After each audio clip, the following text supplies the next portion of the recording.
We're back with more of the Testaments, Season 1, Episode 8.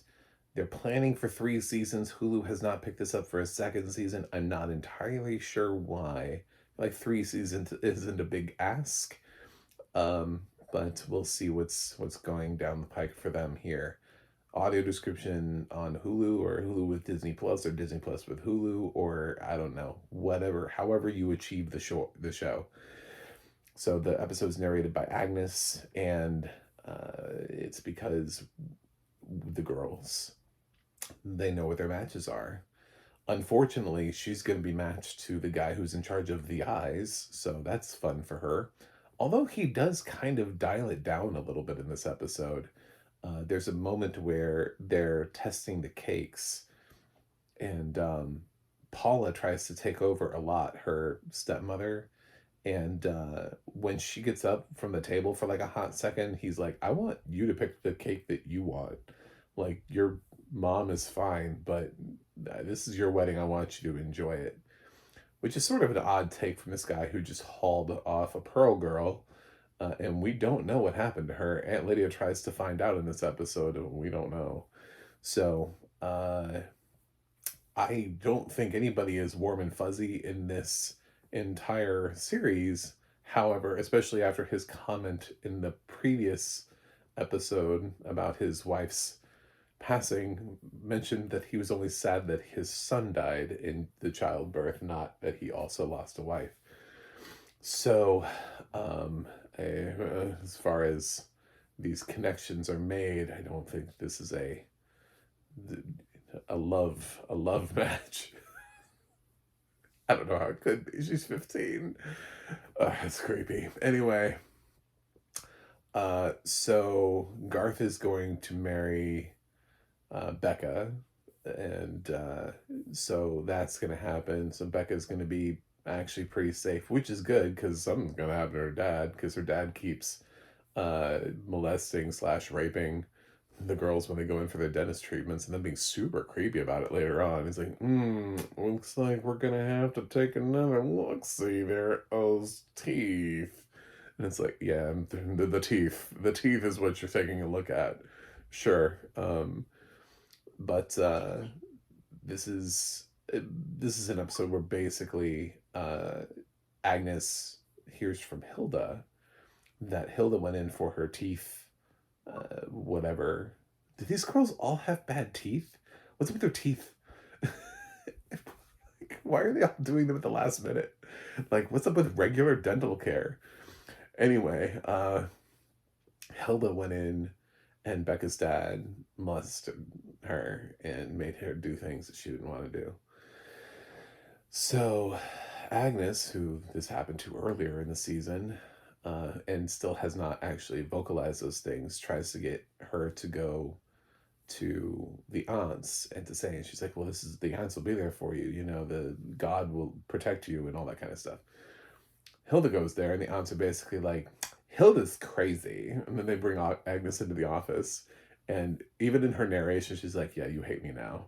I was like, I do, actually. Thank you. Thank you for recognizing. You vocalized what I was thinking in that exact moment in time through your narration. The director knows exactly what this scene was going to cause, what kind of reaction, as Agnes just like hangs Hilda out to dry. When she could have spoken up and been like, yeah, Hilda's not lying. This is happening to me too. Um, so eventually we get to that scene after a long and winding road where we get to see Agnes having these weird sort of dreams about her and Garth, and they're doing this dance because she doesn't know what sex is. So they're just sort of like dancing together, and then Becca steps in, and there's another one where like Hilda, she's dreaming again, and like I think Hilda falls off of something and like kills herself or something in one of her like little dance dreams. So Agnes is they're all attending Becca's like her engagement party, and Becca's father's being super creepy. Agnes can't deal with it, so she goes outside and talks to Lydia and just says, you know, uh, Hilda wasn't lying. I know Hilda wasn't lying, like strongly implying without saying. And her and Lydia have a moment, and Lydia's just like, well, the things that you girls, once you're married, you won't have to deal with any of that kind of stuff anymore. So, like, Lydia is even trying to just get the girls from point A to point B. But she does seem to insinuate, and Agnes insinuates also that Lydia has a plan for Becca's dad. Like, he will be dealt with, just not in the way that Agnes and Hilda are thinking. So there's nothing really to stop them for the moment. Although people could actually attend their dentist appointments. That would be interesting, instead of letting them go with just Becca's dad in the room. It's a dentist appointment. It's not a doctor appointment. I don't so yes. Then Agnes is sad and crying. She talks to Daisy. Now Daisy's been on her own journey this episode because she had her period and freaking out. She's like, no, I do not. I can't be married off. And the only person who knows right away is Shunammite, because Daisy and Shunammite are separated from everybody else because they haven't had their periods yet. So Shunammite's of course upset because she wants to have her period. She really wants to get married and have the experience with the rest of her friends. So, but she doesn't betray Daisy, not to anybody meaningful anyway. So she sees Daisy trying to wash the blood out of her pants, and she's, Daisy tries to go to Garth and is like, I need tampons, I need pads, I need something, like I can't be married off. And Garth is like, you signed up for like the long haul, there is no in and out. And she's like, I need to talk to June will help me. And he's like, I don't know who June is. Like, you don't understand. Like, they sent you in here because they thought that you wanted, the death of Gilead, like I do. Like, this is a long haul game. You can't just like jump in and jump out. He's like, I don't know any of those people. I'm your handler. I have a handler, and that's it. That's as far, like, I don't know anybody else. So they keep it limited so that way, I guess, people can't give away, if in torture or whatever, they'd only be able to give away like one person. So the chain of command is limited. So Daisy ends up getting, right at the end, Agnes is upset, but Agnes has pads. And I don't know how. Did she steal them from her mom? Is her stepmother? How do they accumulate pads? Do they just make them? Like, where did they come from? I'm so curious as to, like, because this is a place where, do they want them? Does she get access to them because she has them because she's green? Do the greens pass them? I don't know. Whatever it is, but because this is a place that seems to, maybe they still have, they give pads to the girls once they are of whatever, they're like, well, you have access to pads, the rest of you we've got to bleed out so that way we know it's you. So yeah, she gets some help, and it was Shunammite that told Agnes. But she's like, no, she didn't tell anybody else, because Shu has this like weird sort of like, is she a bad girl or a good girl? Like, what side is she on? She has this hilarious scene with Agnes because she's so upset that she didn't get to go in with the rest of her friends and learn about sex, the copulation thing, which by the way is nothing. Like, they do not teach copulation. They're just like, your husband will guide you in your wifely duties, just do whatever he says. The end. And now on to the actual pregnancy and prenatal care.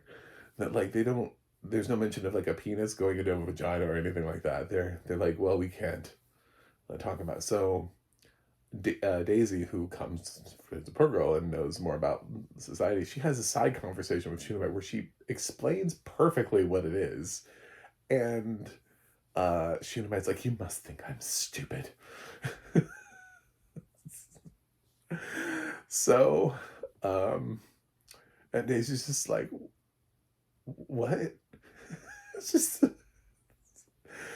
just like, just kind of flabbergasted by the whole thing.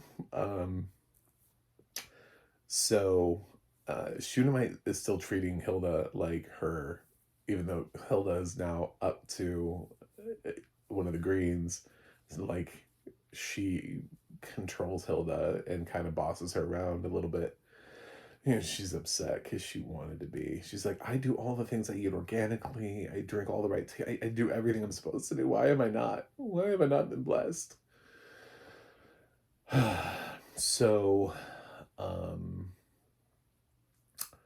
yeah, so we hear everybody's being, and who they're being married off to. Hilda's getting somebody, uh, and we focus primarily on the fact that Becca and Garth are going to be together. Becca's not super excited about it, but because she doesn't really want to be married at all. But there could be worse things than Garth. At least you're married to somebody who wants to tear down Gilead, and presumably she's basically like marrying Nick from Handmaid's Tale. You know what I'm saying? Like, it's like a best case scenario if you're going to be married to somebody at that age. Um, and Daisy is trying to dodge it and avoid it. So, what else meaningful happened in this episode? They couldn't figure out what happened to the girl who was taken. Nobody will tell. Even Aunt Lydia can't find out information on what happened to the Pearl girl from the last episode, Tatsi or whatever, Tasty or whatever her name was. It didn't matter. I mean, she was introduced and given a personality for 5 seconds just so that we could watch her be ripped away. That was the whole purpose. Whether or not she ever shows up again is a questionable. I have a feeling what happens to her, she's made into a handmaid, and her life is restricted because these girls are trained to be wives. What's worse than being a wife? A handmaid. And there's something about how Mr. Mackenzie, Commander Mackenzie, whatever it is, he says something to Agnes about how when Agnes is finally married off, that his new wife wants them to get a handmaid so that way they can try for another child. So presumably that's what would happen to, I'm guessing they have to get handmaids from somewhere. So this Pearl girl's gonna become a handmaid. She lost her opportunity to become anything else. So if she's even alive, I mean, maybe she's a Martha. I don't know. Maybe she's dead. Who knows? So the only thing that might keep her alive is the fact that she might be able to get pregnant, which would make her handmaid. So they might be keeping her somewhere to see whether or not that happens. There has to be a handmaid facility still because they still have handmaids. It's just Lydia has elevated herself to working with the wives and working with the daughters of commanders who have come up in the world, the people who come from these elite families, and then also the Pearl Girls in that program, and trying to show the rest of the world that they're accepting to these girls who want to come in and live this life. So,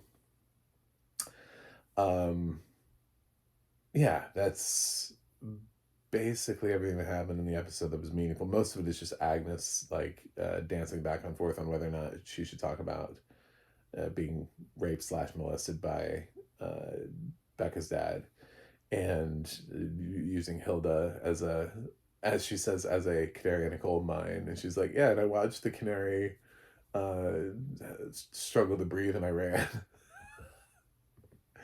So, yep, that's what happened. 2 more episodes left this season, and then we'll find out if they're sticking with it. I would imagine so. This feels like the kind of thing that Hulu would pick up, especially since the showrunners have only a planned 3-season arc, which means, like, at best, if it became a huge hit, Hulu might be able to extend it for 4 seasons. But yeah, you don't get much else out of that. So that's it. Thanks for watching. I'll be back next week, and I'll see you guys on the other side.